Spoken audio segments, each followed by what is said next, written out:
और आप देख रहे हैं जोक शो।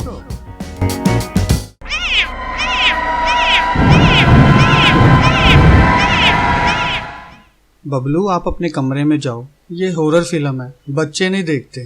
पापा जी, अब मैं बड़ा हो गया हूँ, अब मैं नहीं डरता।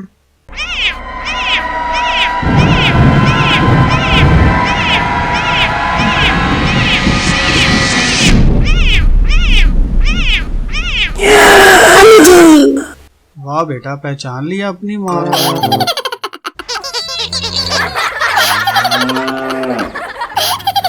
अगर आपको हमारी वीडियो पसंद आई है तो हमारे चैनल को सब्सक्राइब लाजमी करें और मज़ीद वीडियो देखने के लिए बेल पर लाजमी क्लिक करें ताकि हमारी वीडियो सबसे पहले पहुंच सके आप तक।